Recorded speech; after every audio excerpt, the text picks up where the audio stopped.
Buen día. Buen día. ¿Cómo están?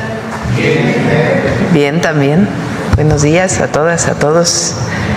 Bueno, hoy nos acompaña el equipo de la Secretaría de Hacienda. Está Edgar Amador, secretario de Hacienda y Crédito Público. Siéntense, por favor.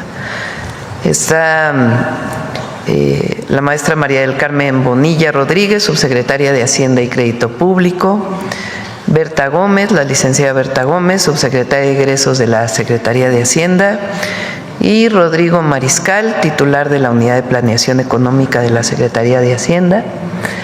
El secretario de Hacienda nos va a presentar las líneas generales del paquete económico que presentaron el lunes en la tarde, noche ya, al Congreso de la Unión y que ayer presentaron en una conferencia de prensa. Hoy nos va a dar las líneas generales para que ustedes puedan conocer, quienes nos ven a distancia y ustedes, para que puedan liberarse todas las dudas que pueda haber respecto a este presupuesto, ingresos, egresos que se presentaron para el 2026. Presenta el secretario de Hacienda y ya si hay alguna duda, pues nos ayudan a contestar todo el equipo. Adelante, Edgar. Con su permiso. Muy buenos días a todos, a todas. Gracias por acompañarnos. Efectivamente vamos a presentar las líneas generales, los rubros más importantes del paquete económico para el 2026, los rubros de gasto, los rubros de ingreso y las consideraciones y el marco en el que se lleva a cabo el diseño y la planeación para el siguiente año. Si podemos ir a la presentación. A ver, se presentó, por supuesto, el lunes en tiempo y forma. Es un presupuesto histórico con un monto histórico en gasto, en inversión social, ¿no? Los programas del bienestar alcanzan un monto de 987,000 millones de pesos, representan un poco más del 2.5% del Producto Interno Bruto. Es una muestra de que este presupuesto humanista, la estrategia de las administraciones de la cuarta transformación funcionan en términos de lograr el objetivo más importante de esta administración. Por el bien de todos, primero los pobres. Hay una reducción de 13.4 millones de personas que han salido del umbral de pobreza, y esta estrategia es la que vamos a seguir profundizando durante el presupuesto del 2026. A nivel agregado, el nivel de gasto es de 10.1 billones de pesos. Vamos a la presentación. Empezamos por el entorno económico que vive la economía nacional. Ponemos aquí tres de las variables más importantes, de las más palpables para la gente. La tasa de desempleo se encuentra en mínimos históricos, es la línea amarilla descendente, mientras que las remuneraciones siguen creciendo de manera muy sólida, ¿no? de manera constante, como pueden ver en la gráfica izquierda, la línea roja. Estos son los fundamentos más importantes del consumo. Si bien el consumo ha tenido un desempeño un poco por debajo de lo que se había previsto, sus fundamentos siguen muy sólidos, y eso nos lleva a prever para el siguiente año un crecimiento sólido entre 1.8 y 2.8%, con una media de 2.3%. La economía ha crecido mejor de lo que los analistas habían pronosticado en meses recientes, y pensamos que esta trayectoria favorable de la economía mexicana se proyectará hacia el siguiente año. También la inflación está a la baja. Ayer tuvimos los datos de la inflación en México, tanto la general como la subyacente muestran una tendencia a la baja, lo cual posibilitará, de acuerdo con nuestra perspectiva, que la tasa de referencia del Banco de México continúe descendiendo. Tenemos una proyección de cierre para el 2026 de una tasa de referencia cercana al 6%, y todo esto se da en un ambiente donde el tipo de cambio, la cotización del peso por dólar, ha estado muy estable y en línea con lo que traíamos en el presupuesto 2025. ¿No? La siguiente, por favor. El proyecto de presupuesto de egresos en el ejercicio 26 es un presupuesto humanista, enmarcado en el Plan México, en la gran estrategia económica de la administración, que involucra a todos los sectores de la sociedad con el objetivo de alcanzar la prosperidad compartida. La siguiente, por favor. ¿Cuáles son los principales rubros de gasto? Esto es muy importante. Lo más importante de este presupuesto humanista es garantizar la estrategia que ha seguido las administraciones de la Cuarta Transformación.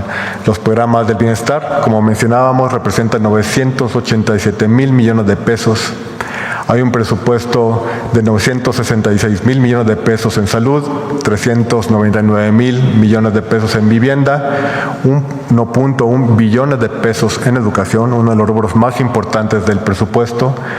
Los rubros de inversión totalizan 1.3 billones de pesos, son millones de millones, y 201,000 millones de pesos en seguridad. Esos son los rubros más importantes del lado del gasto, de la inversión social, de la inversión en infraestructura.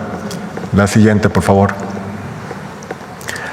Aquí aterrizamos más los rubros de gasto, cómo se distribuyen estos 987,000 millones de pesos de inversión social, los programas prioritarios, por supuesto la pensión para adultos mayores, es la que representa la mayor proporción de la inversión social, la pensión para mujeres bienestar, jóvenes construyendo el futuro, se le dedicarán 185,000 millones de pesos, la beca Rita Cetina 129,000, y tenemos ahí listados los rubros más importantes de la inversión social de este gobierno.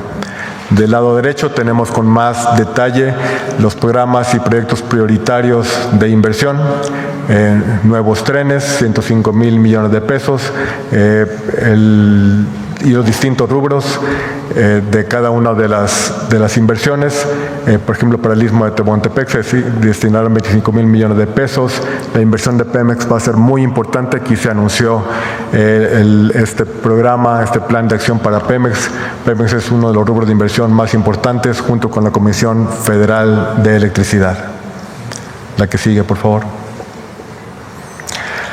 Entonces, el proyecto, déjenme totalizar esto, agregarlo en los números más grandes. El programa sociales se incrementa a un monto equivalente, incluso un poco superior al 2.5% del PIB, beneficiando al 82% de las familias de nuestro país, ¿no? Este es los habitantes, las mexicanas y los mexicanos deben estar muy tranquilos de que sus derechos constitucionales están garantizados por el presupuesto 2026.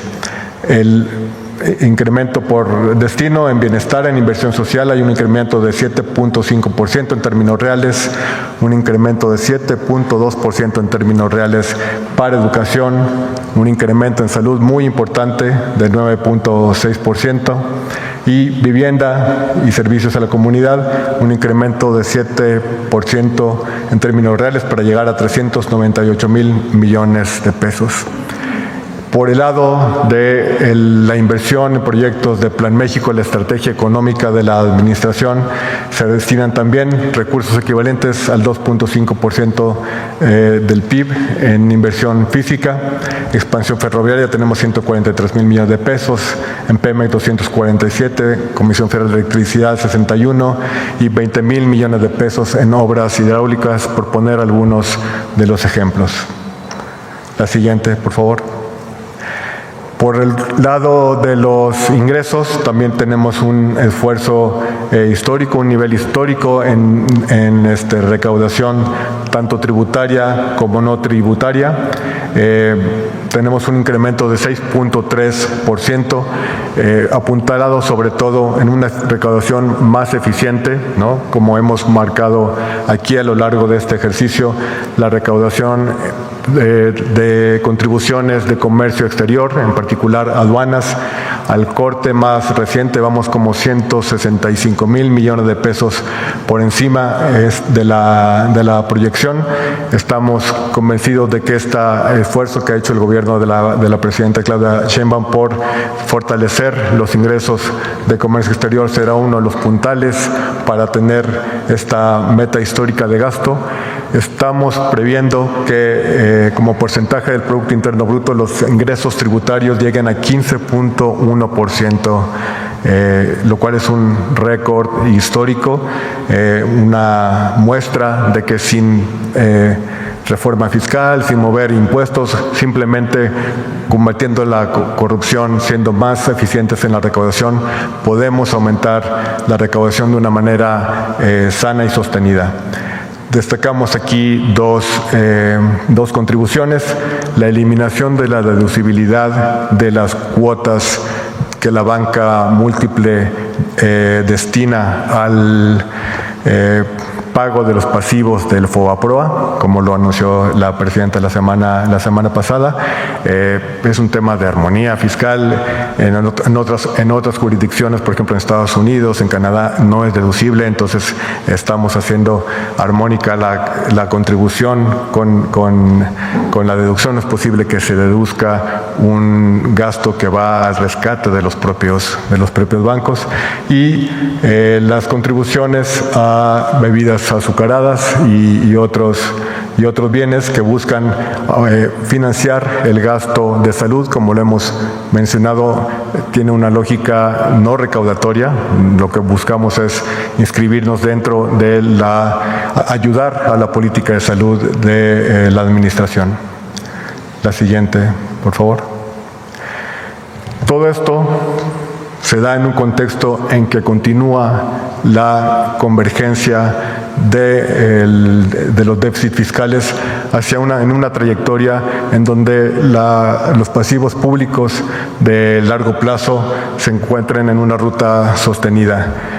Coincidentemente, el día de la presentación de nuestro paquete económico, una de las calificadoras más importantes confirmó la nota del crédito público, la nota de la deuda soberana de México, y al mismo tiempo, de manera coincidente, otra de las calificadoras más importantes aumentó por primera vez en 11 años la nota crediticia de Petróleos Mexicanos.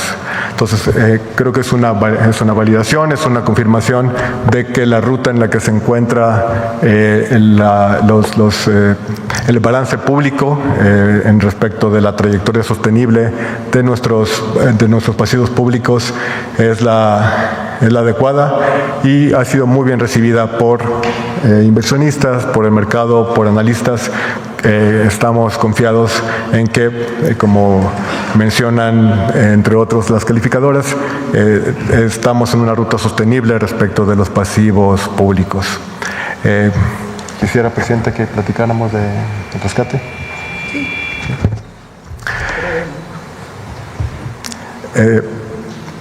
¿Cuál es uno de los factores detrás de esta gradualidad en la convergencia fiscal?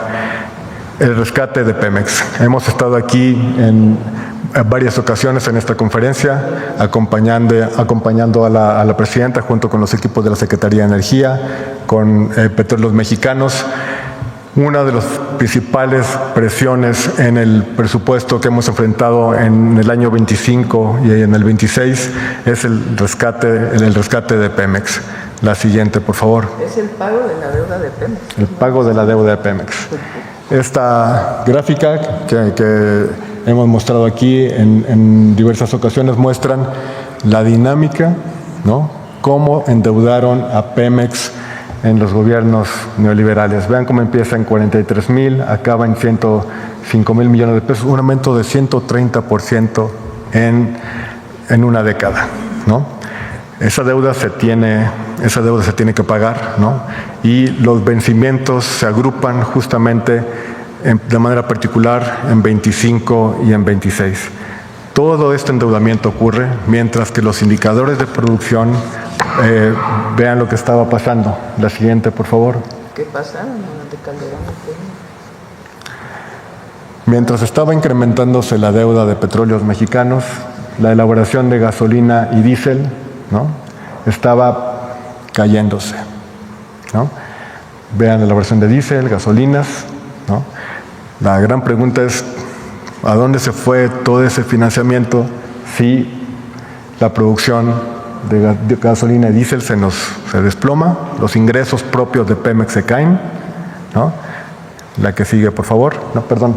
Y empieza una, perdón, si nos podemos ir a la anterior. ¿No? Vean cómo empieza la recuperación a partir de la administración del presidente López Obrador, ¿no? Una recuperación muy sólida en la elaboración de gasolina y diésel, justo cuando se detiene el crecimiento del endeudamiento de Pemex. La siguiente, por favor. La elaboración de petroquímicos, hay un gran esfuerzo dentro del plan de Pemex, hay un acento muy especial en la recuperación de petroquímicos. Vean cómo en el momento en que estaban endeudando a la petrolera, la producción, la elaboración de petroquímicos, amoníaco, etileno, sufre una caída pues dramática, digamos, hasta niveles que empiezan apenas, empieza la recuperación. La siguiente, por favor. ¿Tenemos? Entonces, ¿qué es lo que tenemos que hacer? ¿Cuál es la presión que nos está poniendo en el presupuesto en estos años? Del saldo histórico de la deuda de Pemex, el 46% tiene vencimientos en esta administración. El 26% de los vencimientos ocurren en 25 y en 26. ¿No? Eso es lo que explica esta presión tan importante que tenemos en la famosa línea presupuestal de Pemex y que nos está presionando en los presupuestos, en las métricas. ¿Qué es lo que vamos a hacer? Aquí está, desde los años 2030, del 25 al 2030, vean la pared, vean los vencimientos que tenemos en 25-26, son millones de dólares. El 26% de la deuda de Pemex nos vence en 25 y en 26, y en el resto de la administración, en general, vencen 46% de la deuda de la petrolera. Entonces, este rescate que estamos haciendo de Pemex es para ayudar a la empresa de los vencimientos que tiene, de la deuda que contrataron en los periodos neoliberales y que nos viene a exigir recursos presupuestales en esta coyuntura, en esta administración. Presidente. Bueno, ¿qué características tiene el paquete económico de 2026? ¿Qué es el paquete económico? Es lo que tienen que presentar todos los gobiernos año con año para la planeación de los ingresos, cuánto entra a las arcas públicas producto de impuestos y derechos que pagan los mexicanos, y los egresos, ¿en qué se gasta? Prefiero decir, ¿en qué invertimos? Durante el periodo neoliberal hablaban de que la educación era un gasto. No, para nosotros es una inversión. O hablaban de que la salud era un gasto. No, es una inversión para los habitantes del país, para las mexicanas y los mexicanos. Entonces, todos los gobiernos en esta fecha presentan su paquete económico para el siguiente año. ¿Qué características tiene lo que se presentó? Uno, garantía de todos los programas de bienestar y aumento, no solamente lo que se dio este año, sino el aumento en la inflación, el aumento en población. Por ejemplo, adulto mayor, pues va a haber más personas que lleguen a los 65 años. Se tiene que garantizar la pensión para todas y todos ellos. Y el aumento de la inflación. Ese es lo primero. Todos los programas de bienestar garantizados Aumenta el número de beneficiarios en el caso de adultos mayores y en el caso de becas de niños y niñas, porque si se acuerdan, me comprometí a ir poco a poco aumentando el número de beneficiarios, porque el próximo año nos vamos a primaria, de manera gradual, pero nos vamos ya a la primaria. Ya todos los jóvenes de educación media superior tienen beca, todas y todos los adolescentes de secundaria, si estudian en escuela pública, tienen beca. El próximo año iniciamos con primaria, como me comprometí en campaña. Todas las mujeres de 60 a 64 tienen su apoyo, Jóvenes Construyendo el Futuro, Sembrando Vida, todos los programas de bienestar están garantizados. Además de los constitucionales, la escuela es nuestra, la clínica es nuestra, todos están garantizados con su aumento en número de beneficiarios y la inflación, para que no disminuya lo que se puede comprar con los apoyos que se dan a partir de los programas de bienestar. Número 1, programas de bienestar garantizados. Número 2, aumenta la inversión en salud. Por ahí ha estado saliendo en las redes que disminuye. Falso, aumenta. ¿En dónde aumenta principalmente? En el IMSS Bienestar. Si sumamos todo lo que tiene que ver con salud, Secretaría de Salud, IMSS Bienestar, IMSS e ISSSTE, aumenta. Educación, aumenta.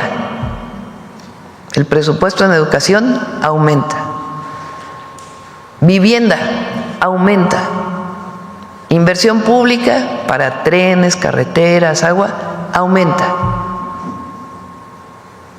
Entonces, esa es la característica. Garantizados todos los derechos de las mexicanas y mexicanos y al mismo tiempo garantizada la inversión. ¿Disminuye algo? Sí, el gasto de operación del gobierno sin afectar lo que hace o los gastos administrativos del gobierno. Por ejemplo, los salarios de los altos funcionarios no van a aumentar, ni la inflación. Disminuye todavía más algunos gastos de administración. Eso sí disminuye. Es decir, la austeridad republicana es aquella que disminuye el costo del gobierno a la sociedad. En el periodo neoliberal disminuían educación, salud, porque los consideraban gasto, no inversiones. Ahora no, todo eso está garantizado y aumenta. Seguridad, que también andan diciendo que disminuye. No, lo que pasa es que ahora sale toda la Guardia Nacional en la Secretaría de la Defensa. Entonces, si sumamos Guardia Nacional, Secretaría de Seguridad y Protección Ciudadana, aumenta. Obviamente Marina y Defensa. Entonces, está garantizada toda la inversión. ¿Qué aumenta en los ingresos? Bueno, va a aumentar el ingreso por aduanas. Uno, porque estamos cambiando la ley de aduanas y todavía cualquier resquicio de corrupción vamos a erradicarlo con esta ley. Que no haya salidas legales para poder justificar la corrupción. 2, tomamos la decisión de fortalecer el Plan México que presenté el año pasado. ¿Qué es el Plan México? Que se produzca más en México, que dejemos de importar lo que se puede producir aquí. Entonces, por eso aumentan aranceles en el marco de la Organización Mundial de Comercio a todos los países con los que no tenemos tratado. ¿Cuál es el objetivo? Fortalecer la producción nacional. ¿Eso va a incrementar los ingresos? Probablemente en una parte, pero no lo hacemos por eso, lo hacemos porque nos interesa que la industria textil se recupere por completo, que la de zapatos se recupere por completo, incluso que los efectos que ha podido tener la industria automotriz producto de los aranceles que puso Estados Unidos, pues se produzca más en México y se importen menos vehículos. Entonces, de ahí hay más ingresos. ¿Qué más? Pues aumentar la capacidad recaudatoria a partir de seguir combatiendo la evasión fiscal. ¿Cómo? Se ponen muchos candados a las factureras. Todavía sigue habiendo facturas falsas. Entonces hay empresas que ya no se pueden crear y desaparecer el mismo día. Eso ya es ilegal, por ejemplo. Entonces es seguir combatiendo la corrupción para aumentar los ingresos, fortalecer el Plan México. En el caso de refrescos, ojalá no recaudemos nada por refrescos. ¿Por qué? Porque lo que queremos es que se deje de consumir tanto refresco. Es un peso. Entonces, en vez de consumir 30 latas de refresco al mes, una al día, pues es 29. De ese tamaño es el cambio. Por lo menos una lata que se deje de consumir al mes. Sí, que se deje de consumir una lata al mes. Si tomamos un refresco diario. O sea, no es tampoco. Pero no queremos que se incremente la recaudación, queremos que se deje de tomar tanto refresco. Porque, como puse ayer, 88% de las y los mexicanos sabemos que tomar bebidas azucaradas hace daño a la salud. Entonces, eso tiene que ver más bien con salud, no tiene que ver con un asunto de ingresos al erario. Eso es. Ahora, ¿qué otro componente tiene? Seguir rescatando Pemex. ¿Por qué tenemos que seguir rescatando Pemex? Por esa terrible deuda que adquirieron Calderón y Peña. Increíble. El próximo año Pemex tendría que pagar solito 250,000 millones de pesos de vencimientos de pago de intereses. Imagínense, 250,000 millones de pesos, 250,000 millones de pesos. ¿De qué tamaño es eso? Pues nada más les platico. El AIFA costó 75,000 millones. Fíjense nada más. O sea, esa deuda irresponsable, corrupta, que adquirieron Calderón y Peña a través de Pemex, nos toca pagarla a nosotros en esta administración. Los vencimientos. ¿Podemos no pagar? No, no se puede no pagar. No se puede no pagar. Tenemos que pagarlo. Son deudas a los bancos, a fondos, etcétera. Entonces, ¿qué estamos haciendo? Si lo tuviera que pagar solito Pemex, la deuda saldría muy cara, porque los intereses con Pemex son muy caros por esa maldita deuda corrupta. Ponla, por favor. De Calderón y Peña. Así le vamos a llamar, la maldita deuda corrupta de Calderón y Peña en Pemex. Pásame.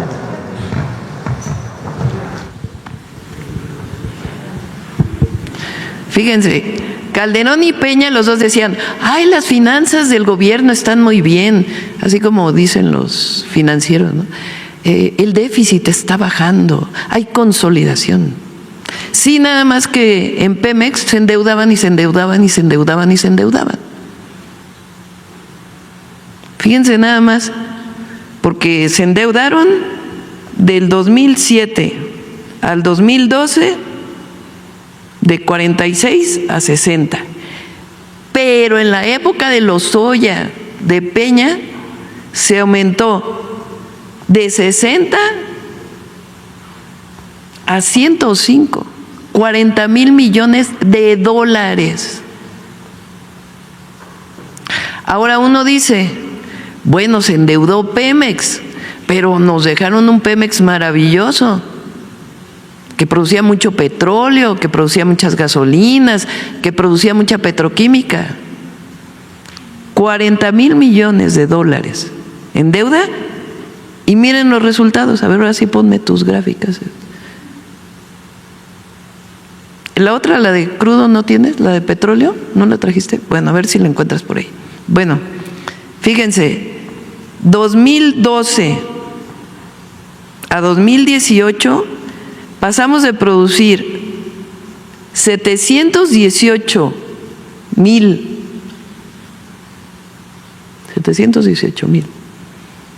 barriles, sí son barriles, ¿verdad?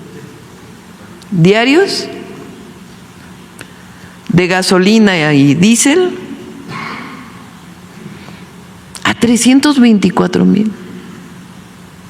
O sea, endeudaron Pemex y se produjo menos petróleo, a ver si encuentras por ahí la gráfica que ya la habíamos presentado aquí, y menos gasolina y menos diésel. Bueno, aumentó la petroquímica. A ver, pon la petroquímica. No. Se redujo la producción de petroquímicos, que son aquí miles de toneladas. De 10.694 a 5, o sea, la mitad. Entonces, ¿qué estamos haciendo este año? Ayudarle a Pemex a pagar esos intereses. ¿Por qué? Porque la deuda de Hacienda pues es más barata que la de Pemex. De todas maneras, la verdad, la Secretaría de Hacienda, todos sus secretarios, subsecretarias, ya vieron que son 2 subsecretarias mujeres por primera vez en la historia en la Secretaría de Hacienda. Son buenísimos. Tanto que, fíjense, este año hicieron un movimiento financiero tan importante que Pemex subió su calificación después de años que no subía su calificación. Y ahora pues van a seguir trabajando en ello.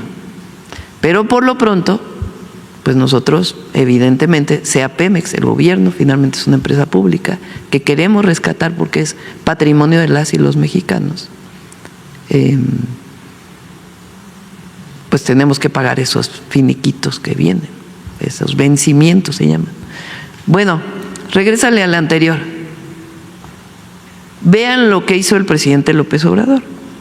Comenzó a aumentar aquí no está Deer Park, aquí no está la refinería Deer Park, solamente son las refinerías que están en el país. Del 18 al 24 aumenta y este año vamos a acabar todavía más arriba, porque los primeros meses todavía la refinería Olmeca tuvo, todavía no estaba a toda su producción.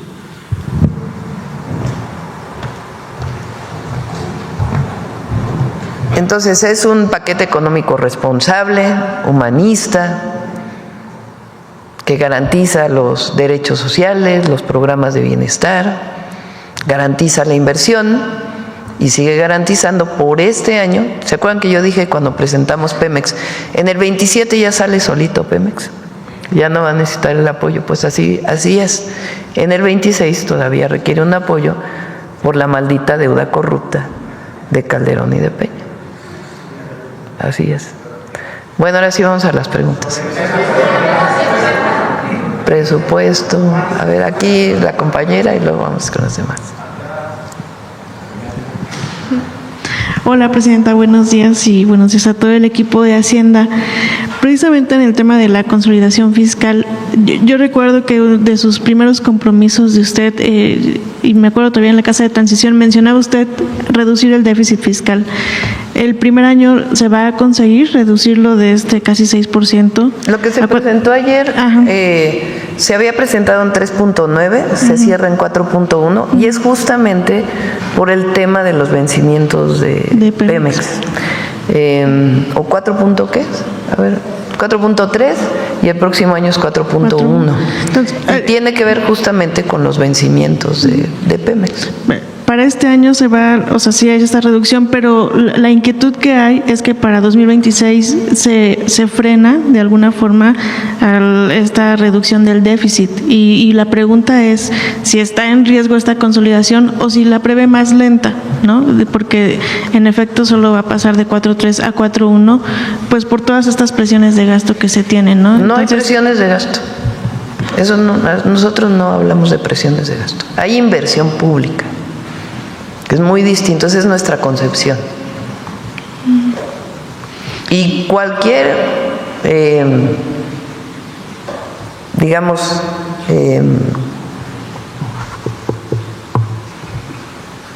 efecto que pueda tener una consolidación, como le dicen, más acelerada.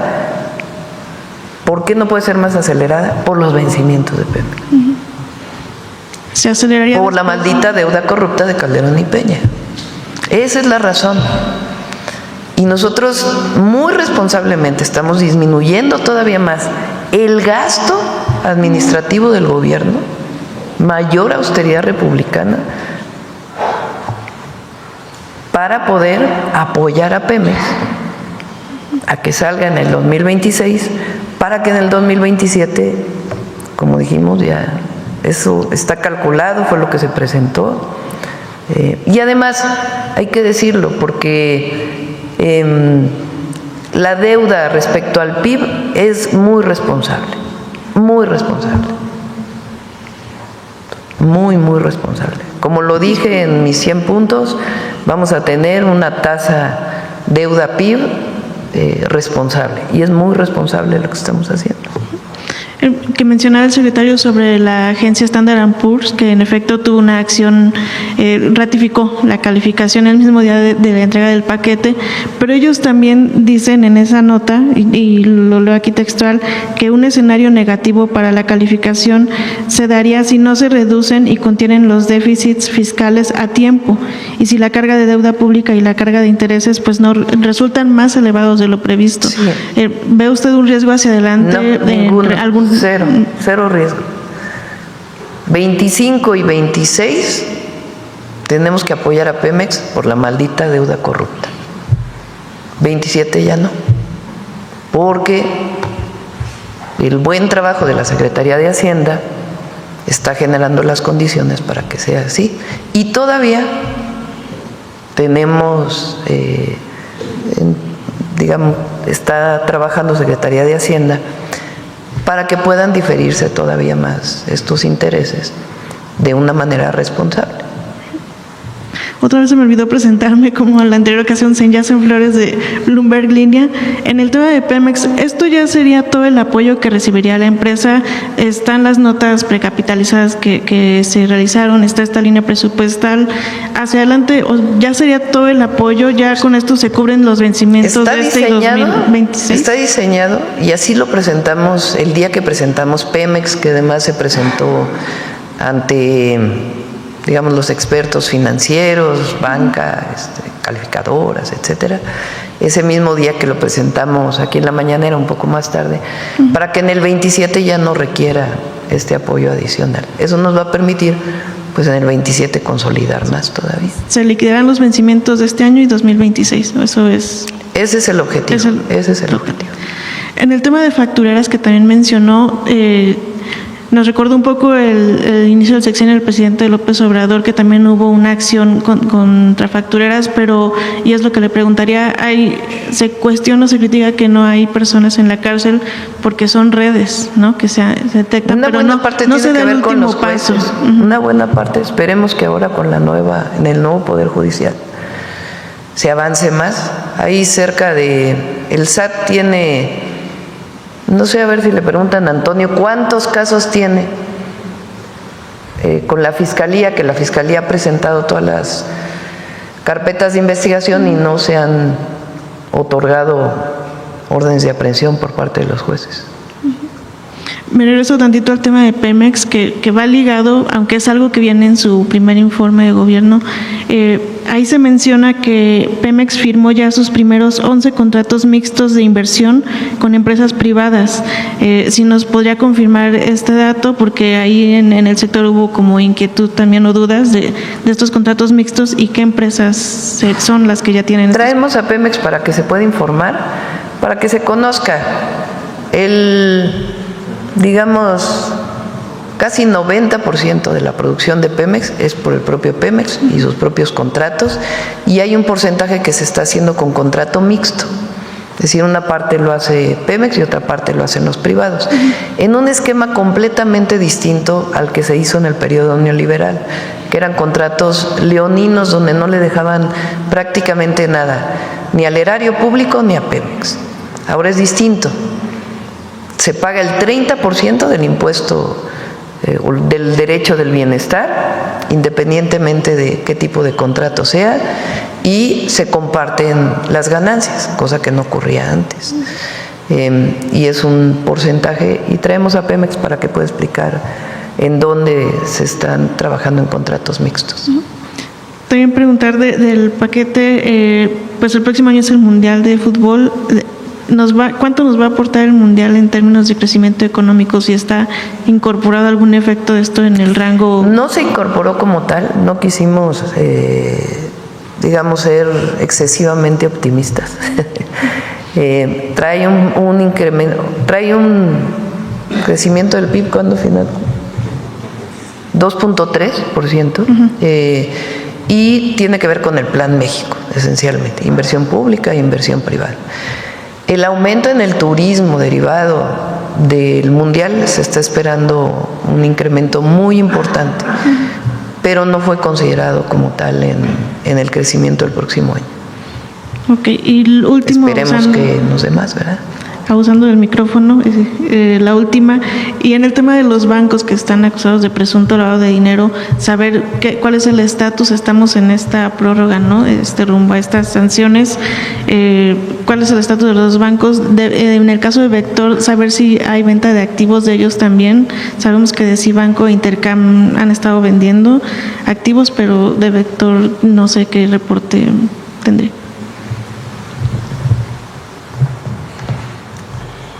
Efectivamente, respecto de Intercam, digamos, todas las divisiones, salvo la licencia bancaria, fue adquirida por otro banco, Capital.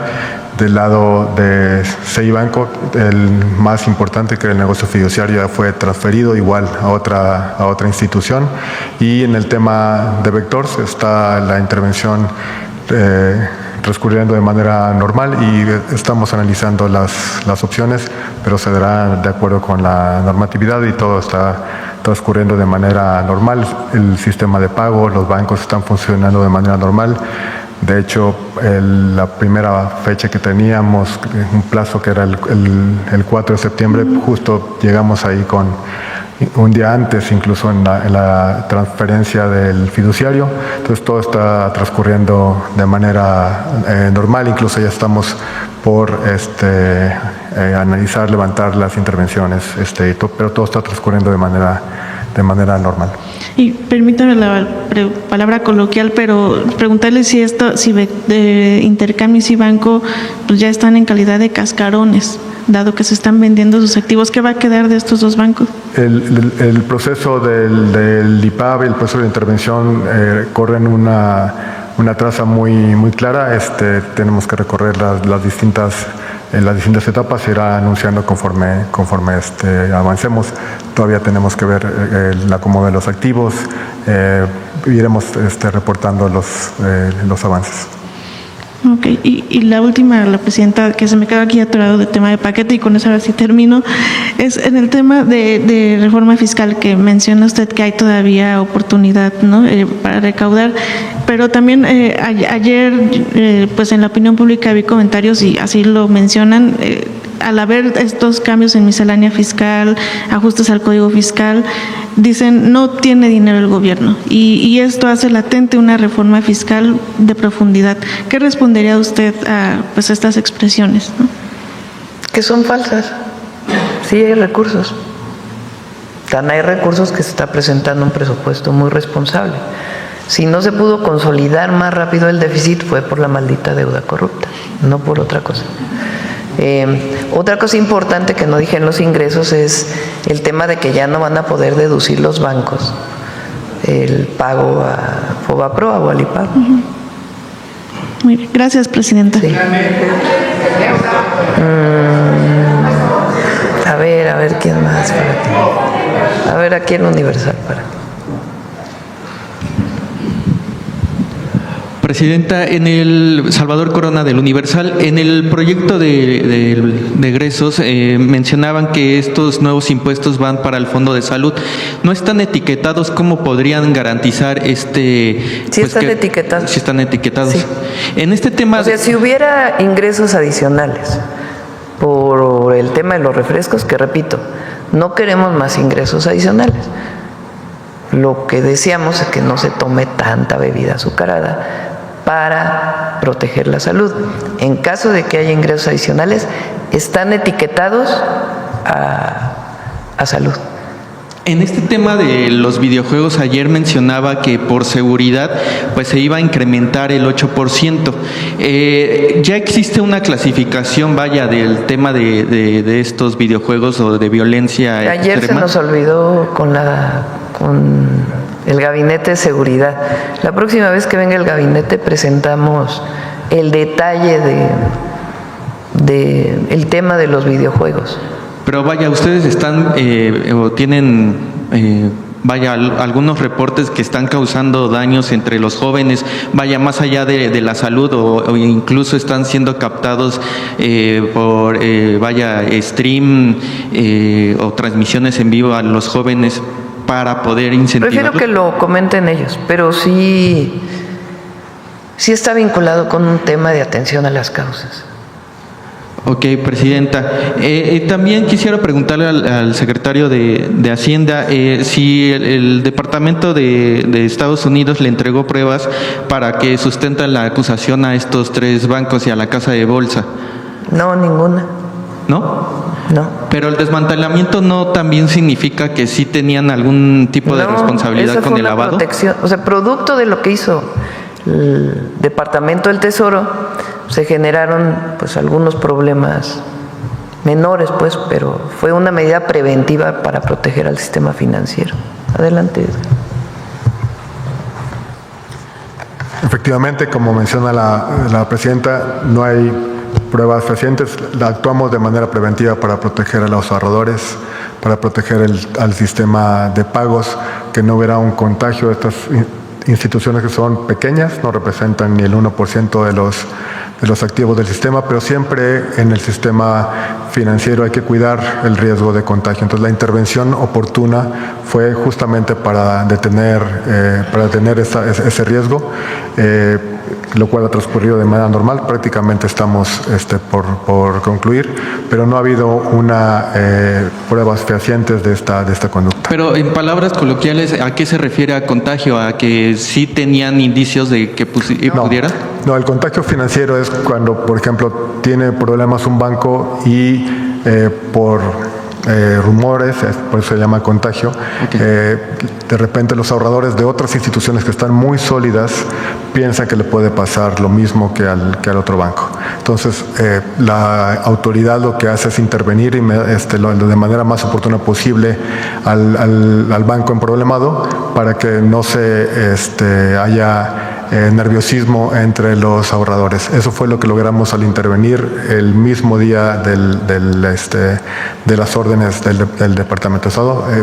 Logramos que no hubiera nerviosismo entre los ahorradores. Quítale la palabra contagio, pon nerviosismo de ahorradores. Ok, secretario, y en pues revisión que hicieron, ¿están en el ojo del huracán otras instituciones o casas de bolsas que pudieran, tener problemas? No. Las órdenes fueron limitadas a estas instituciones. De nuevo, son jugadores de menor talla dentro del sistema bancario. El sistema bancario mexicano era y sigue siendo uno de los mejor capitalizados del mundo. El índice de capitalización, quiere decir el capital que tienen los bancos para respaldar sus pasivos, es de 19%. El mínimo regulatorio internacional es como 10,5%. Es uno de los sistemas bancarios mejor capitalizados y demostró su solidez y su buen funcionamiento. Creo que las autoridades intervenimos de manera oportuna para evitar que el nerviosismo se propagara. Secretario, también en el paquete de egresos mencionan una parte de la fiscalización de plataformas de streaming, ya sea Netflix, Uber. ¿Cuál sería el objetivo específicamente en este tipo de servicios? ¿Cuál sería el beneficio para ustedes? A ver, ya ocurre. El incremento en recaudación por parte de algunas plataformas de países con los que no hay tratado comercial, por ejemplo, nos ha permitido incrementar la recaudación vía estas plataformas en alrededor de 20,000 millones de pesos en este año, ¿no? Entonces, es algo que ya ocurre, es un procedimiento estándar, muy protocolizado entre el comercio electrónico. Entonces, es algo que ya ocurre y estamos fortaleciendo la regulación. ¿Y ahí mismo tendrían la misma recaudación de 20,000 millones? A ver, depende de la actividad comercial. A ver, tenemos que mejorar los controles, profundizar la supervisión. Simplemente por estas medidas hemos tenido, por ejemplo, en aduanas, ¿no? Okay. Que es básicamente un reforzamiento de controles, supervisión, registro, un aumento muy importante en la recaudación, simplemente ganando esas eficiencias. Pero eso que mencionas ya ocurre, es un proceso que es estándar en la vigilancia fiscal de las plataformas electrónicas. Perdón, y nada más insistirle en el tema de los videojuegos. Usted tiene el tema en las manos. Allí, ¿cómo podrían recaudar o cómo se podría clasificar estos videojuegos, o sería exclusivamente para las plataformas que ofrecen estos videojuegos? Porque incluso hay como una incertidumbre ahora, pues es un nicho totalmente nuevo, ¿no? Entonces... No es un tema, de nuevo, no es un tema recaudatorio, es un tema más bien del gabinete de seguridad, que tiene como mencionaba la presidenta, forma parte de la atención a las causas. En términos recaudatorios no hay una expectativa importante de recaudación, es un tema más de seguridad, ¿no? Del gabinete de seguridad. Ok, y finalmente el tema para la presidenta, en el tema de seguridad, no es casualidad, presidenta, que el día de ayer pues falleció un marino presuntamente ligado con el tema de Huachicol en una prueba de tiro. ¿Cuál es el reporte que le dan? Me parece, la verdad, con todo respeto a claro. ti, al medio que representas, la manera en que lo preguntas no me parece correcta, ni para la víctima, ni por lo que ocurrió. ¿No le parece que es una casualidad? Hay que hacer una investigación. Hasta ahora parece que fue un accidente, pero hay que hacer una investigación. Entonces, por respeto a la víctima y a la situación, entonces ya informará el Gabinete de Seguridad. Presidenta, pero son dos casos lamentables y es lamentable para todas las familias. El primer caso fue un suicidio tan lamentable que ayer mencionó el fiscal que ni siquiera estaba vinculado con las investigaciones. Salió en un medio su nombre. Y esta persona decide quitarse la vida. Obviamente tiene que hacerse la investigación. Lo que pasó ayer hasta ahora parece un accidente, pero entró la Fiscalía General de la República a hacer la investigación. Ya en estos dos casos. Ya no te voy a contestar. Bueno, gracias, presidenta. Sí. Por cierto, a ver, nada más para que...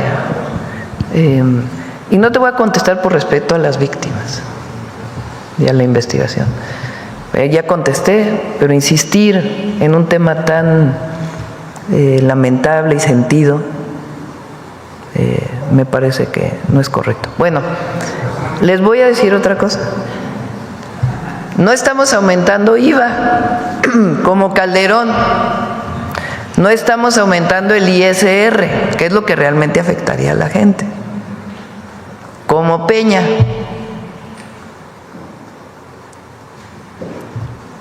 Los casi 500,000 millones adicionales que pensamos recaudar tienen que ver principalmente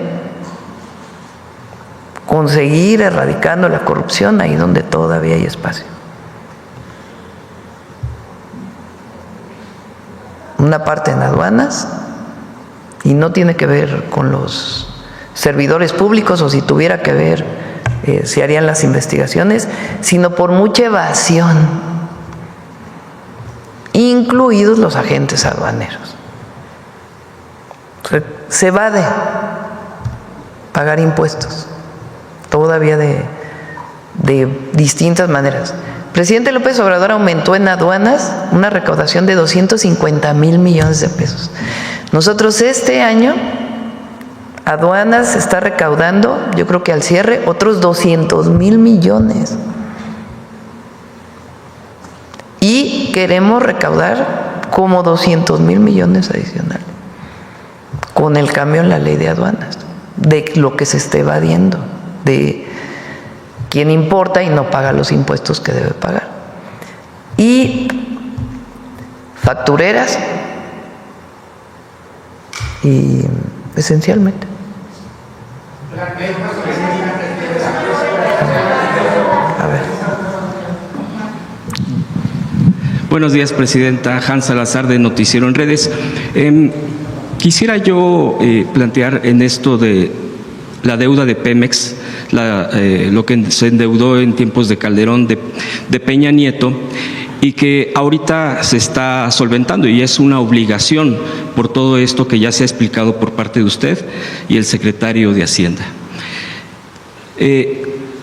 La oposición dice es un barril sin fondo, se está tirando el dinero, cuando ellos fueron los que gobernaban en su momento y generaron toda esta cantidad de miles de millones de dólares. Y se está rescatando. La lógica y bueno, la esencia es la soberanía energética.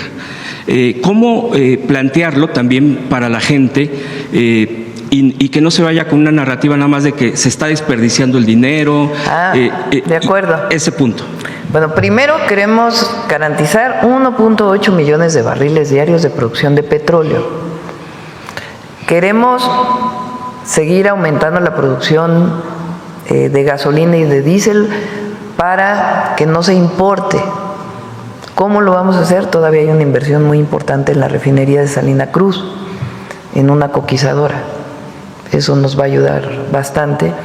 Y el próximo año se hace una inversión muy importante en la refinería Deer Park, que está en Texas, para garantizar su producción.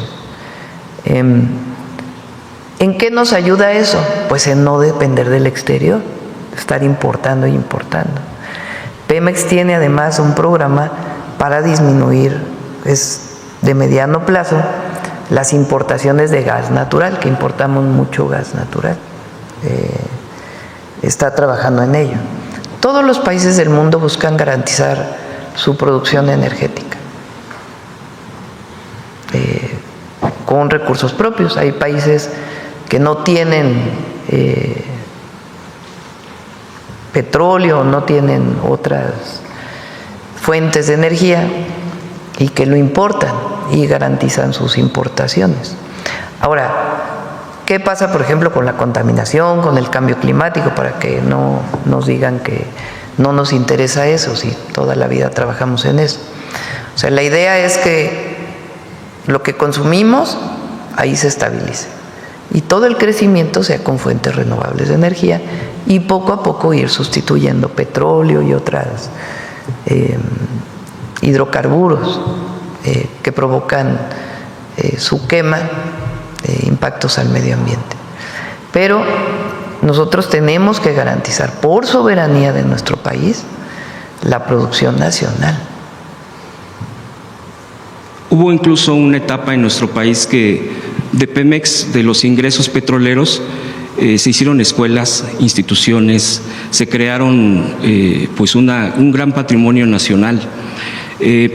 Por lo que he estado revisando, y quisiera yo preguntar si están los datos correctos o aproximadamente correctos, porque es un cálculo que con Fox y con Calderón incluso hubo esta bonanza de petróleo, de ingresos petroleros, y se están hablando de miles de millones de dólares.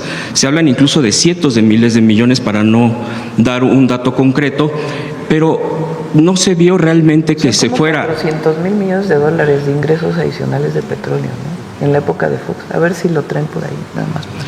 Y esos cientos de miles de millones de dólares, no de pesos, que además es una contradicción, bueno, en una lógica, como si había esa bonanza petrolera de miles de millones de dólares, endeudaban a Pemex. O sea, no hay una, bueno, en una simple revisión, y hacia dónde se fue ese dinero. O sea, muchas veces nos preguntamos, bueno, pero ¿en qué se reflejó?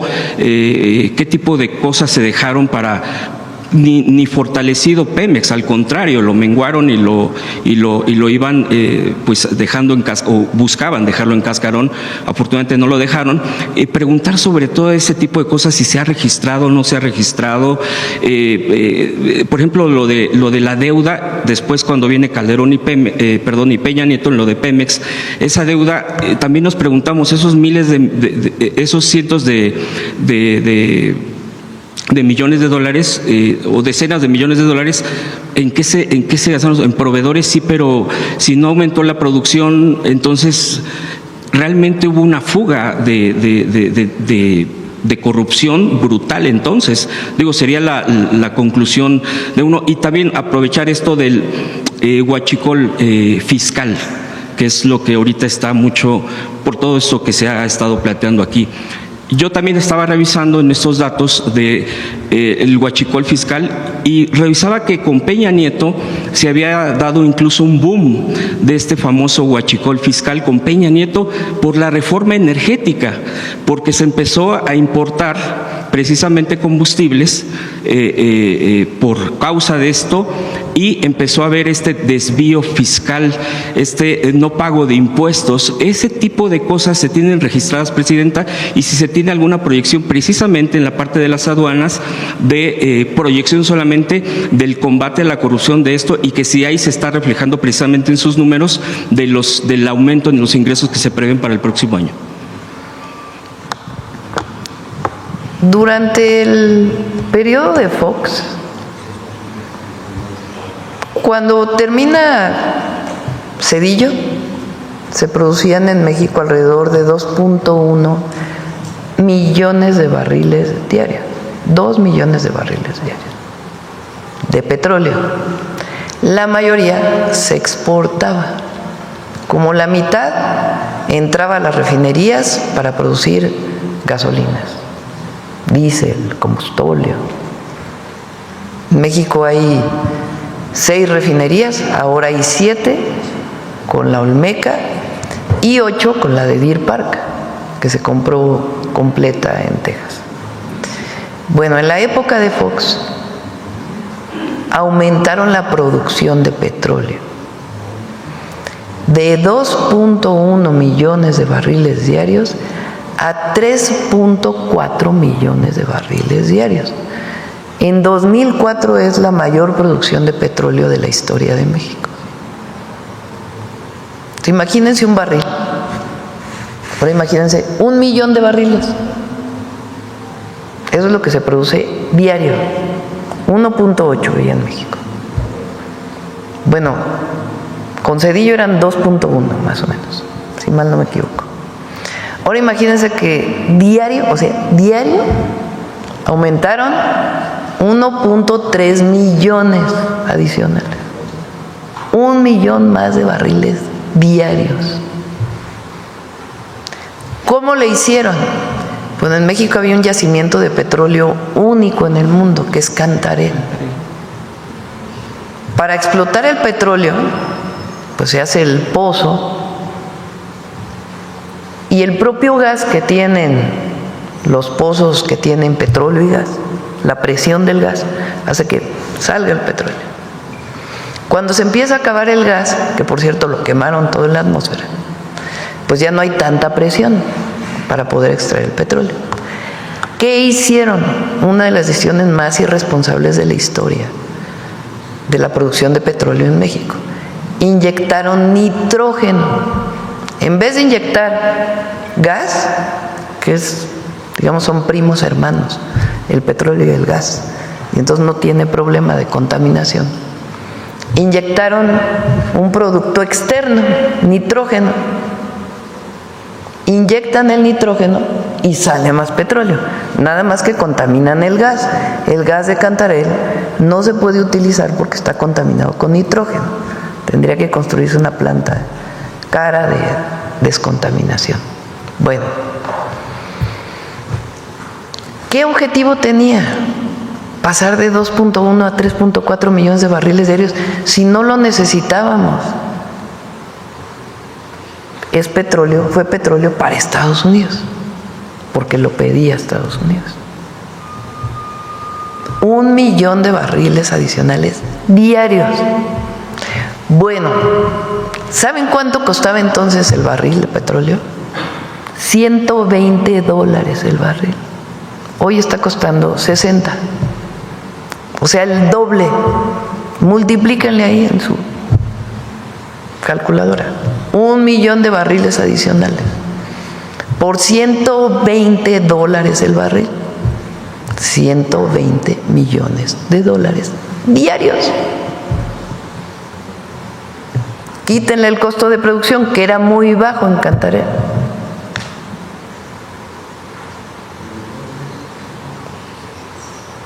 Ahora les pregunto a quienes nos escuchan ustedes, ¿qué obra de infraestructura fundamental recuerdan del periodo de Fox?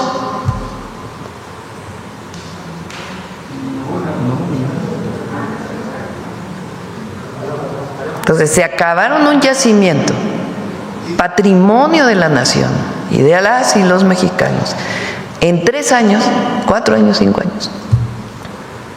Porque lo sobreexplotaron, lo contaminaron, sacaron un montón de petróleo, representó un montón de dinero para la nación. ¿Saben qué es lo que hicieron? Aumentaron el gobierno, los puestos de gobierno, las plazas del gobierno. Y otras corruptelas. Entonces había directores generales, director general adjunto, director general adjunto del adjunto, director general adjunto del adjunto del adjunto del adjunto. ¿Y esos de dónde venían? Pues de sus amigos, de sus cuates, de esos. O sea, repartieron. Llega Calderón, todavía tiene una bonanza de 2, 3 años. Ingresos petroleros. ¿Qué obra recuerdan del periodo de Calderón? La Suavicrema, monumento a la corrupción, la media barda de la refinería. Bueno, ¿en qué se fue ese recurso? Porque además dejaron caer a Pemex.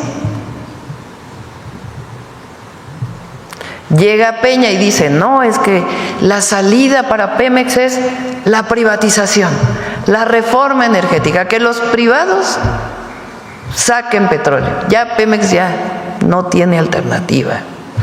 Bueno, sí, vamos a hacer la empresa productiva del Estado.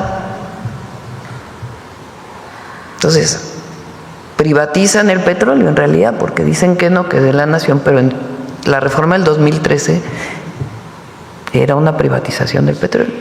Lo explotan empresas, con la idea de que lo explotaran empresas privadas, nacionales y extranjeras. Hablan así con gran anuncio. Ronda 1, ronda 0, ronda 1, ronda 2, para que vengan las empresas. Y les dan bloques de territorio para su explotación en el Golfo, algunos en tierra inclusive, en el Golfo. ¿Cuánto petróleo es sacado de ahí? 100,000 barriles. O sea, estamos hablando de millones a 100,000 barriles. O sea, no hubo tal inversión que se esperaba que hubiera de las empresas privadas. Bueno, ¿y qué hicieron con Pemex? Endeudarlo. Pues imagínense, ¿qué hicieron con Pemex? ¿Cuál es el resultado de la reforma energética del 2013 de Peña? Endeudar a Pemex. Y que no produjera nada. Pero de ahí, de esa deuda, pues sacaron para, no sé para qué. Pues no sé. La verdad, no sabemos. Porque ¿qué obra grande recuerdan de Peña?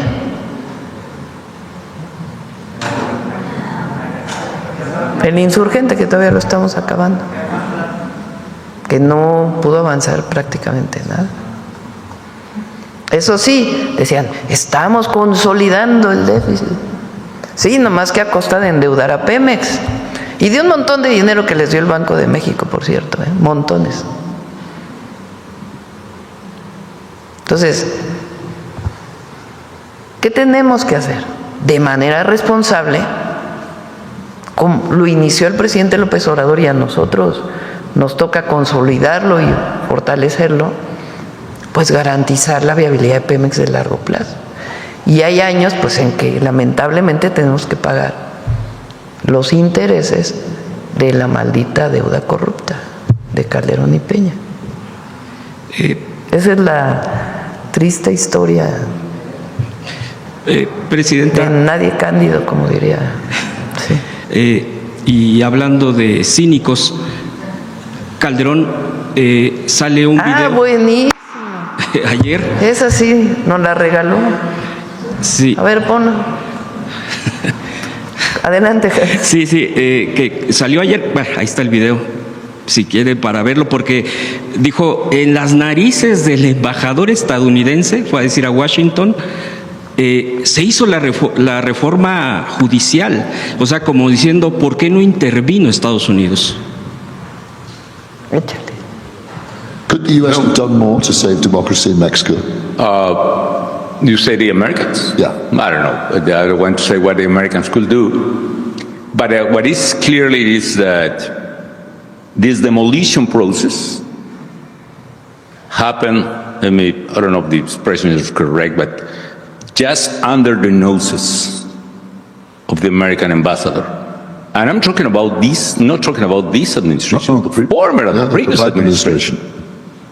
I don't know, because that ambassador just didn't realize what exactly was happening, or he just ignored that, which is terrible.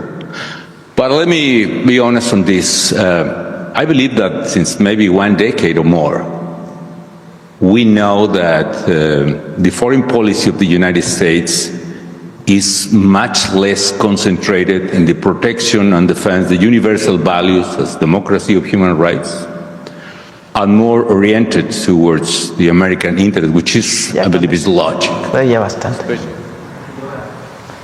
Sí le agarraron la onda. Pon la primera parte otra vez.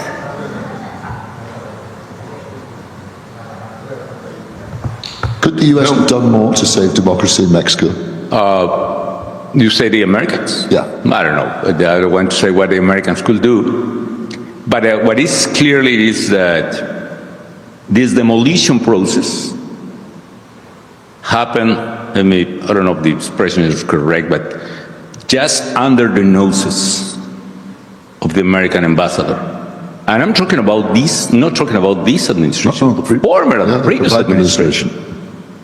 I don't know, because that ambassador just didn't realize what exactly was happening, or he just ignored that, which is terrible. con eso. But Está hablando de la reforma al Poder Judicial. Y entonces, fíjense la gravedad de lo que dice un expresidente. Ya saben que yo siempre le pongo el apellido Espurio, porque llegó con un fraude electoral al gobierno de México. Es indignante, no tiene otra palabra.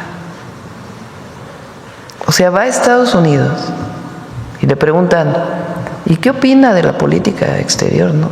Dice, imagínense cómo es posible que la reforma al Poder Judicial haya pasado por las narices del embajador estadounidense y no haya hecho nada.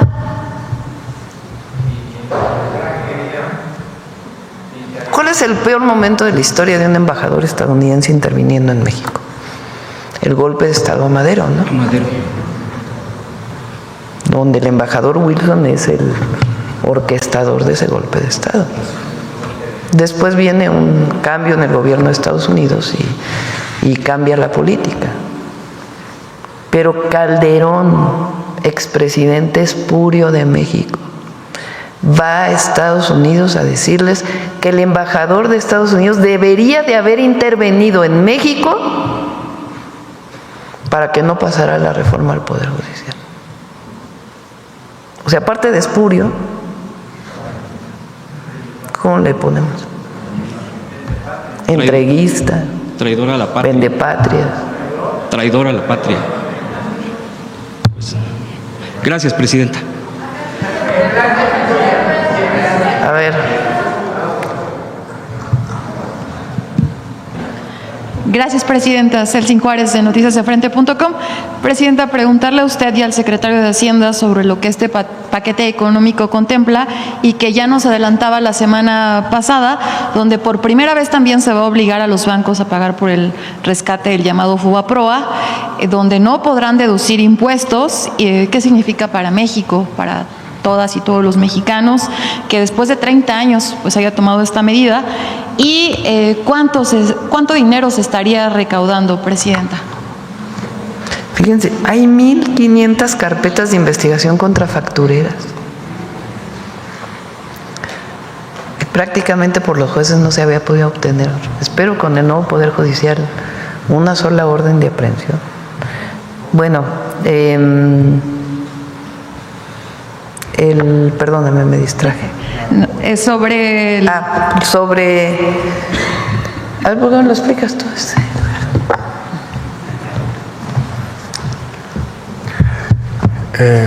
Como lo hemos mencionado, es un tema de armonía fiscal, ¿no? El FOBAPROA fue diseñado para rescatar al sistema bancario. La banca múltiple tiene que contribuir para su rescate.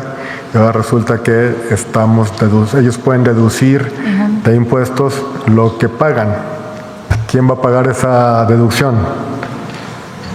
Los contribuyentes, ¿no? Entonces no suena muy lógico, ¿no? Que deduzcan, que los contribuyentes les ayudamos con la deducción para financiar el rescate de los bancos, ¿no? Es un tema de armonía, de armonía fiscal, pero más allá de eso, la banca internacional que opera en México conoce muy bien el tratamiento fiscal a este tipo de contribuciones. En Estados Unidos, por ejemplo, el equivalente al IPAP se llama el FDIC. El FDIC también tiene una contribución para el financiamiento al seguro bancario. Esa cuota no es deducible en los Estados Unidos, no es deducible en Canadá, no es deducible en la mayoría de las jurisdicciones. Entonces, para los bancos no debería de ser algo raro que las contribuciones al seguro bancario, como el IPAP, y en este caso que la contribución al financiamiento de los pasivos del FOBAPROA no sea deducible, es el estándar incluso internacional.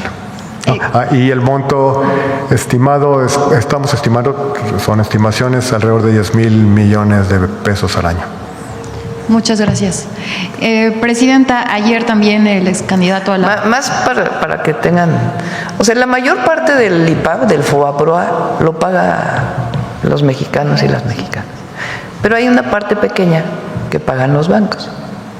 A esa deuda privada que se convirtió en deuda pública. Hay una partecita que pagan los bancos. Bueno, no solo pagan una parte muy pequeñita, sino que aparte la deducían de impuestos. Es decir, no pagaban impuestos sobre ello. Entonces ahora lo que se dice, pues es paguen los impuestos correspondientes a ello.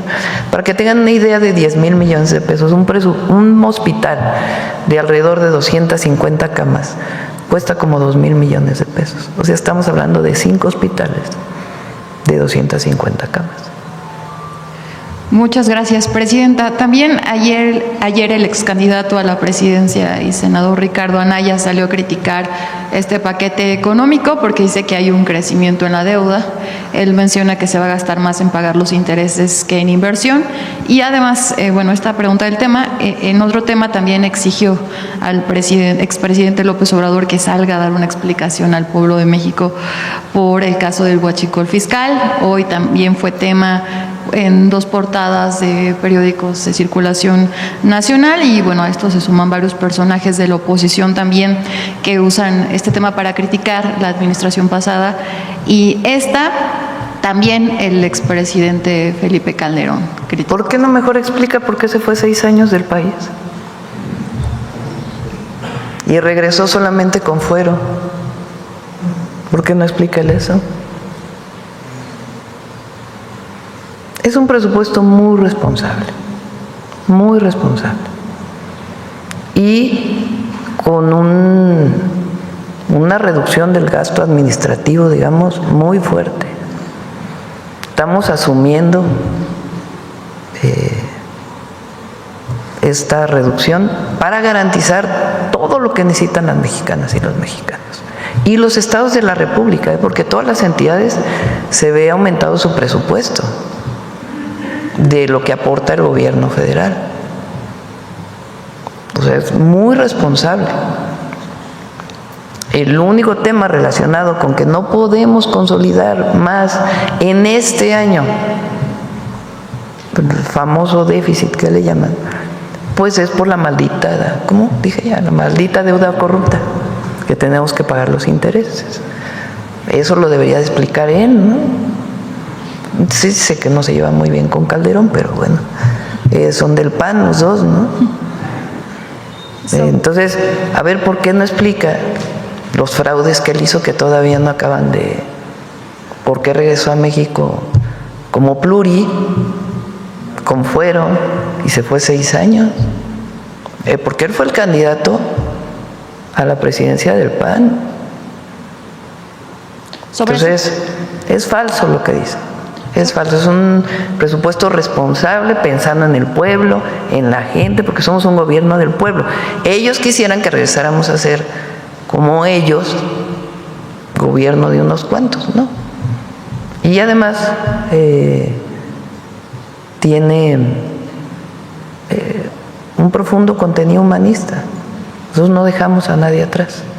Ellos dejaron a muchos millones en el abandono.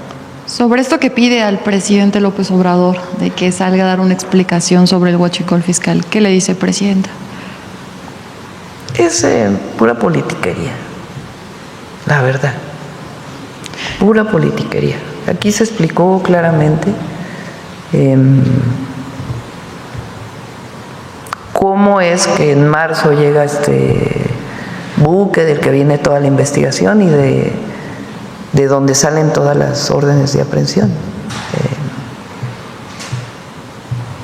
14 órdenes de aprehensión por que en realidad hay que llamarle contrabando, porque huachicol es más bien cuando se pica un ducto este es contrabando de combustible que no paga impuestos. Entonces, combustible que viene de Estados Unidos en un buque y al entrar a México reporta que no es combustible para no pagar impuestos. Ese es el modus operandi, digamos. Entonces, en realidad es contrabando de combustible. Y se hicieron muchísimas cosas en el periodo del presidente López Obrador. Pues los cimientos y el primer piso de la transformación. Nosotros nos toca seguir combatiendo cualquier acción que ocurre ya en nuestro gobierno, además, más allá de lo que hagan las instituciones pertinentes o correspondientes, lo que encontremos, pues investigarlo y sancionarlo. Presidenta, ya por último, rumbo a las celebraciones del 15 y 16 de septiembre, junto con otros medios, tuvimos la oportunidad de estar en uno de los ensayos previos al desfile militar de este próximo 16 de septiembre. Entrevistamos a algunos elementos de la defensa que van a marchar. Algunos lo harán por primera vez, mostraron su emoción. Incluso hubo algunas mujeres que se sentían pues emocionadas por primera vez tener a una comandanta suprema de las Fuerzas Armadas. ¿Cuál es el mensaje, Presidenta, que usted le envía a pues, estos elementos que van a marchar por primera vez y en general a las Fuerzas Armadas, a la defensa de México? Son grandes instituciones la defensa y la Marina. Son muy completas en muchos sentidos. No solamente su preparación militar, lo que significa el ser un soldado, una soldada, o los altos mandos, los generales de división, sino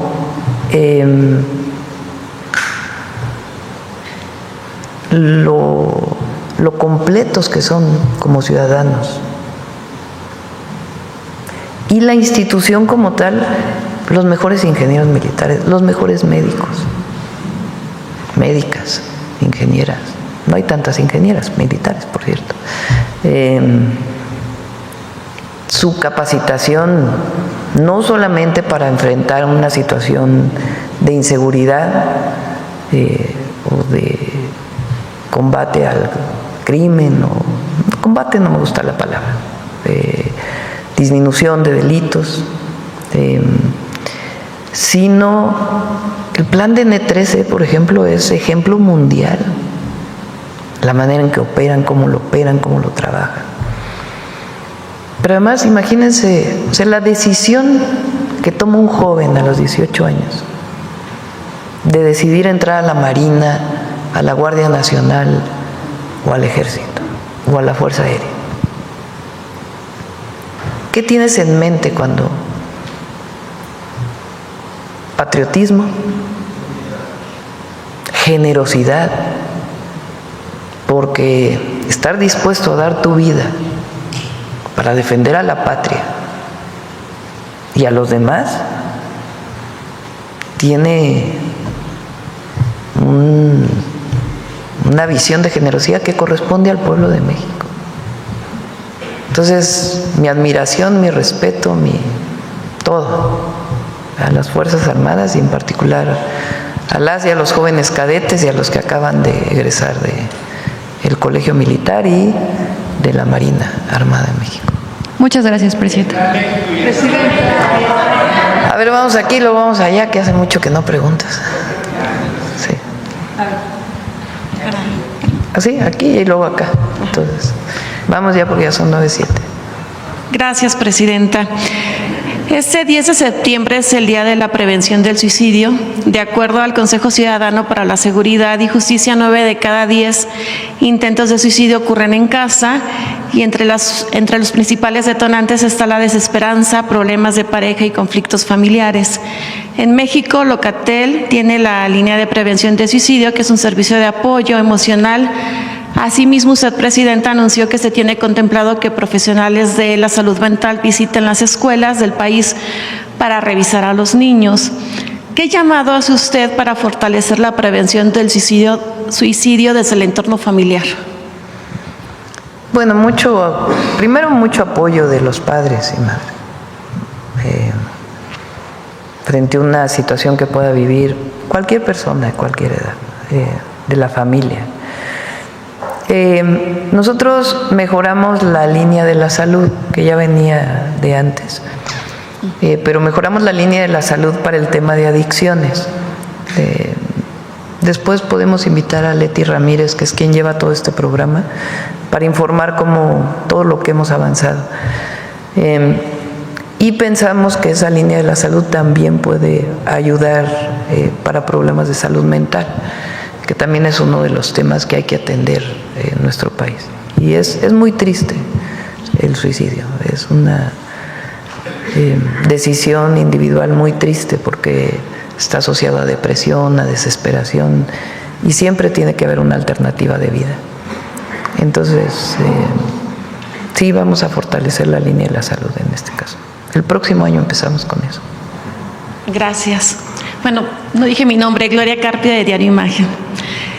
El INVAL lanzó un comunicado anunciando el cierre temporal de sus recintos culturales, ya que trabajadores sindicales piden que la entrega de ropa de trabajo se realice a través de tarjetas electrónicas para su adquisición directa por los trabajadores, en lugar de la entrega física de las prendas. Sin embargo, el INVAL ha comunicado que no puede cumplir con esta petición, ya que la normatividad vigente solo permite la entrega de ropa de trabajo en físico. ¿Qué opina al respecto? ¿Qué llamado hace de que esos recintos culturales tan importantes estén cerrados? Además, de enero a junio hubo un aumento de turismo tanto nacional como extranjero que visitaron museos. Pues tiene que haber un diálogo. No sé, Berta, si tú tienes más información sobre esto en particular, sobre la compra de uniformes del INVAL. No. Hasta donde entiendo, lo que me mandó una tarjeta a la Secretaría de Cultura, pero le pedimos que pueda informar con más detalle, ya se compraron los uniformes. Entonces, el monto presupuestal que está asignado para uniformes ya fue utilizado para comprar los uniformes. Entonces, lo que entiendo es que en este momento no se podría sustituir porque ya se compraron los uniformes. Pero pues puede haber un diálogo para ver hacia adelante qué opciones puede haber. Pero esa es la tarjeta que me enviaron hasta donde recuerdo, pero si no, pues que Cultura puede informar con más detalle. Gracias. Y bueno, el pasado lunes se celebró el Día Internacional de la Alfabetización. En palabras del secretario de Educación, Mario Delgado, dijo que en el 2026 México será recordado no solo por el Mundial, sino por el fin del analfabetismo en México, ya que se tiene como meta el próximo año levantar la bandera blanca al declararse libre de analfabetismo. ¿Qué opina, Presidenta? Sí, Armando Contreras está a cargo del INEA, está haciendo muy buen trabajo y tienen un programa para avanzar todavía más, junto con los estados, los municipios, en la disminución del analfabetismo. Vamos a pedirle que venga para que pueda informarles del programa. Muchas gracias. Sí, a ver acá y luego allá para que no. El compañero, bueno, perdóname. Gracias. Presidenta, Javier Pérez de HCTV Noticias, sobre el tema de ahora, lo que es el presupuesto y tema de aduanas, si me permite. Antes de iniciar mis preguntas, el día de ayer la senadora Lili Telles habló de que usted había inventado lo que es la soberanía nacional para infundir miedo en los mexicanos y que no entrara, que tuvieran miedo a las Fuerzas Armadas de Estados Unidos en nuestro país. ¿Cómo?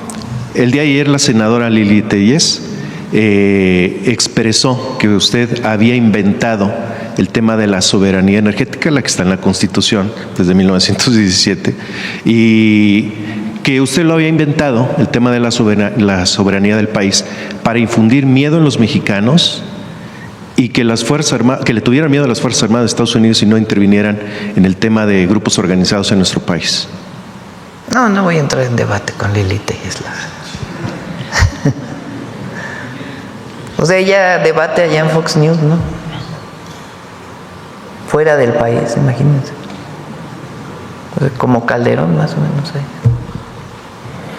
Bueno, Presidenta, en otro tema, usted acaba de mencionar el avance de las aduanas, el avance de lo que son la recaudación de impuestos. Sin embargo, desde sexenios anteriores, pues hay malos manejos al interior y yo creo que se han dado muchísimo cuenta, sobre todo usted ahora con el nuevo administrador de las aduanas, que han tenido récord de recaudación en lo que son el tema aduanal. Sin embargo, quisiera recordarle una historia de sexenios anteriores que viene desde atrás y que se recapitula en el 2020, que son pues prácticamente fideicomisos en este tema y en Fidemica, un fideicomiso que se extinguió precisamente en este año 2020, para capitalizar Infotec. ¿Qué era el objetivo de esto? Pues inyectar recursos a lo que es tecnología, a lo que es modernización de las aduanas, 650 millones de pesos en aquel entonces, que hasta ahora pues no sabe qué pasó con ese dinero. Presidenta, hay notas periodísticas, hay reseñas, incluso documentos, que hoy se podría estar aplicando lo mismo con recursos de Flaca para transferencia a este mismo fideicomiso Infotec a través de la Agencia de Transformación Digital. Voy a emitir el nombre o nombres de personas. Cuento con documentos acerca de esta situación. El tema de las aduanas es un tema muy importante por el tema también de lo que es el desarrollo económico de nuestro país, la entrada, salida de mercancías. Preguntarle si tenía alguna información acerca de estos fideicomisos al interior de las aduanas, que son privados, Hay un fideicomiso empresas privadas de aduanas. y no son rastreables prácticamente los ingresos. No, es un fideicomiso público. Tiene la supervisión de Secretaría Anticorrupción y Buen Gobierno. No sé en el pasado, voy a averiguar. Pero en el caso de los fideicomisos de aduanas de ahora se utilizan para mejorar las aduanas, Sí. Para algunas obras públicas y también para la mejora de las aduanas. Y podemos traer aquí la próxima vez cuánto ingresa, en qué se ha destinado. No, es auditable, totalmente auditable el fideicomiso de aduanas. ¿Por qué interviene ahora la Agencia de Transformación Digital?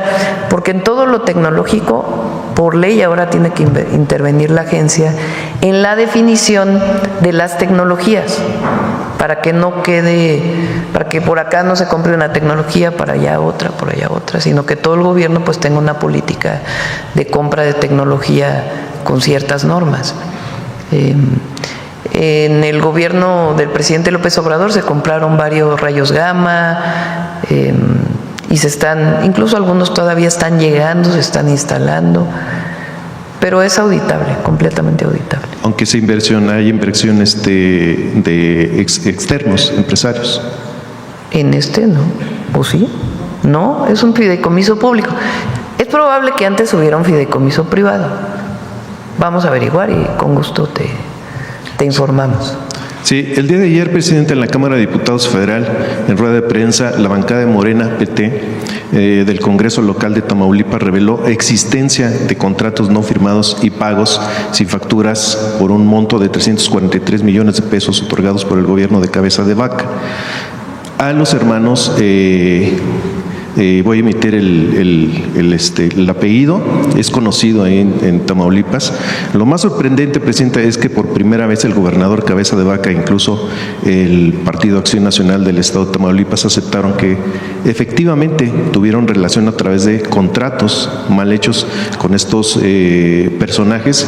¿Qué opinión le merece hoy que hayan aceptado la relación o la malversación de recursos? A ver, me voy a informar bien porque ahora sí, en este tema en particular, sí sabía lo que estaban haciendo, o sea, la resolución, pero la aceptación, como tú comentas, no lo traigo en este momento, pero con gusto, mañana lo platicamos. Fue pública. Sí, igual que un tema ahí, por cierto, que tú preguntaste el otro día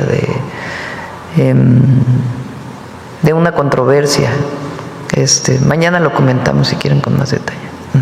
Sí, en el tema energético, presidenta, este reportero se ha dedicado pues prácticamente a buscar lo que es el desarrollo del país. Le he preguntado acerca de el auto en línea, le he preguntado acerca de diferentes cosas de lo que es la movilidad, por ejemplo, el desarrollo dentro de su país y cómo beneficia prácticamente a los ciudadanos, incluso oportunidades para estudiantes. Hay un tema, presidenta, que tiene desde sexenios, desde el 2003, me llamó la atención y lo tomé, he estado hablando de él en mi medio de comunicación. Hoy quisiera, si usted me lo permite, resaltarlo.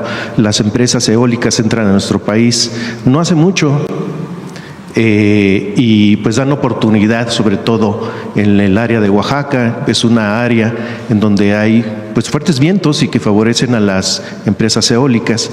Hay empresas australianas, si no mal recuerdo, españolas, y obviamente pues con la anuencia del gobierno federal después de la reforma energética, y hay alrededor de 30 comuneros, Presidenta, que han puesto su denuncia ante el gobierno federal, incluso buscan a las empresas en el área de la venta 1 y la venta 4, y desde hace más de 2 décadas ellos están en el centro prácticamente, donde hicieron contratos. Estos ejidatarios les están pagando desde el 2003 aproximadamente 3,000 pesos por hectárea, porque les querían pagar menos, ¿no? Pero a lo que voy es lo siguiente: no importa el costo al que hayan acordado con las empresas, esos 30 comuneros quedaron, o 30 ejidatarios quedaron en medio de donde les están pagando a todos. A ellos los dejaron fuera. Desde entonces están peleando con las empresas, están buscando un acercamiento, incluso aquí con gobierno federal, Atención Ciudadana, han metido ya sus denuncias, buscan la ayuda de usted, porque desde ese tiempo con ellos no hicieron contratos, los han ignorado y han buscado su apoyo, y ahí fueron con gobierno del estado y quedaron en el centro, en donde corre el uso de viento, donde pues ellos están desde ese entonces, le repito, pues buscando el apoyo. Presidenta, ¿qué opinión le merece esto? Y si hay alguna forma de proceder o ayudar o revisar sus casos a través de, obviamente, Comisión Federal de Electricidad. Sí, con gusto. Durante el periodo en que avanzaron mucho las eólicas en el Istmo, que es el lugar del país donde hay mucho viento, la Ventosa es de los lugares donde más viento hay. Se hicieron contratos con ejidatarios, con comuneros, sobre todo al principio que inició esta tecnología, muy leoninos, pagando rentas muy, muy bajas. De hecho, yo escribí hace mucho tiempo un artículo sobre eso. Entonces, por supuesto que los revisamos y le pedimos a Edna Vega, a Sedatu, que pueda atenderlos, a la Procuraduría Agraria. Si me permite, para finalizar, en mis manos tengo 4 carpetas de investigación, ha sido meses de investigación acerca de esta situación. Sí. Gracias, Presidenta. Yo creo que ya lo dejamos aquí. Mañana.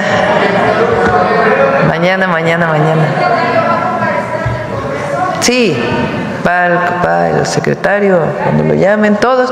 De hecho, viene lo que se llama la glosa del informe. Tienen que ir la mayoría de los secretarios. No sé si ya tienes fecha para ir, todavía están en ese proceso. ¿Qué está ocurriendo en Nepal, Presidenta? El fin de semana. Ahora voy a hacerla más tranquila, porque como viene el 15, el lunes, viernes vamos a Puebla, Tlaxcala, Hidalgo, sábado, es que el sábado es 13, vamos al evento de los niños héroes de Chapultepec, la conmemoración, después vamos a San Luis Potosí, Querétaro, y el domingo vamos a Michoacán y Estado de México, al sur del Estado de México. Y el 15 el grito. Bueno.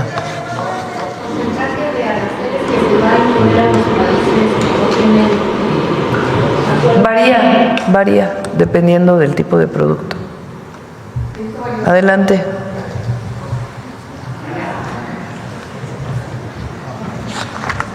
Con su permiso, Presidenta. Buenos días a todas y todos. El único pacto que se evidenció esta semana fue el de algunos comentaristas y medios de información para divulgar falsedades contra la Marina, el Gobierno de México y la Estrategia Nacional de Seguridad que día a día muestra su eficacia. La Secretaría del Bienestar, encargada de entregar en 2025 más de 830,000 millones de pesos a través de los programas del bienestar, también ha sido blanco de mentiras. Veamos el detector de mentiras de esta semana.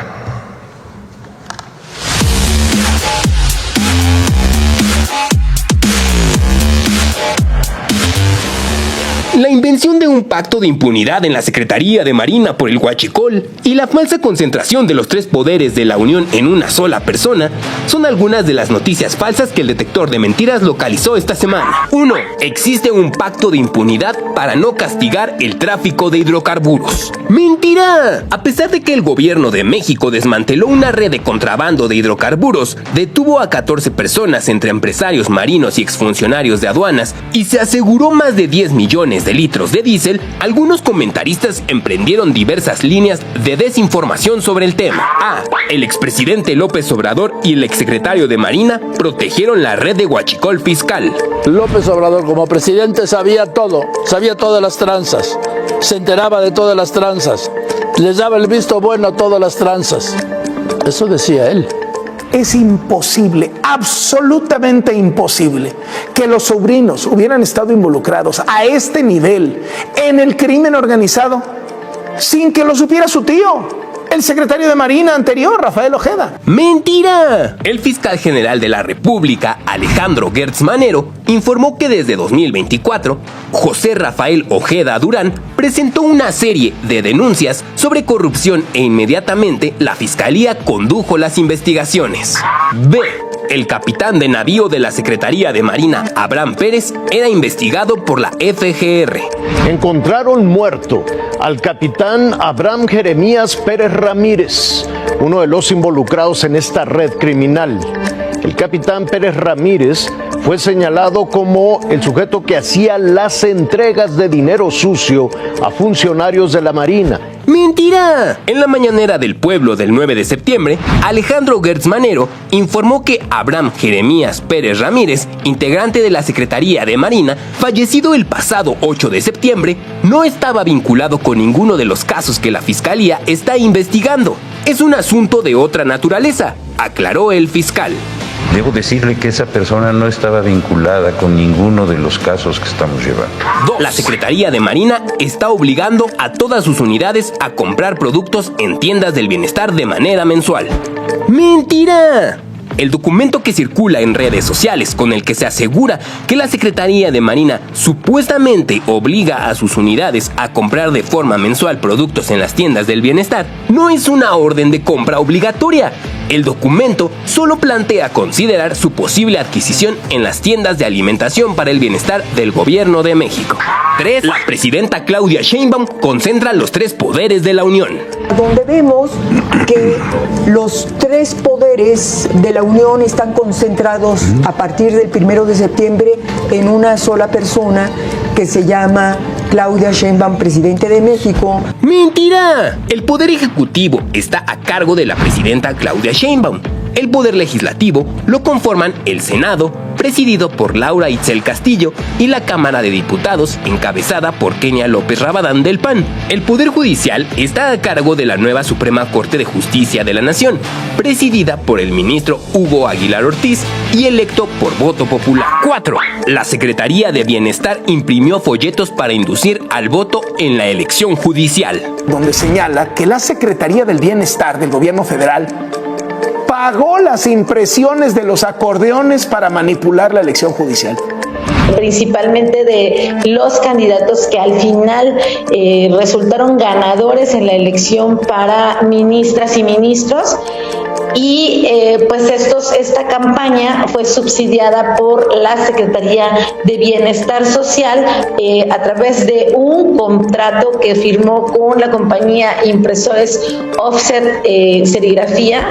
¡Mentira! En la mañanera del pueblo del 4 de septiembre, la presidenta Claudia Sheinbaum negó que la Secretaría del Bienestar haya impreso algo que haya tenido que ver con la elección al Poder Judicial. Aclaró que la dependencia solo publica periódicamente información sobre sus propios programas. Por su parte, el Tribunal Electoral del Poder Judicial de la Federación desestimó el argumento de que listas de votación sistematizadas se usaron para inducir el voto, concluyendo que la evidencia es insuficiente para anular la elección.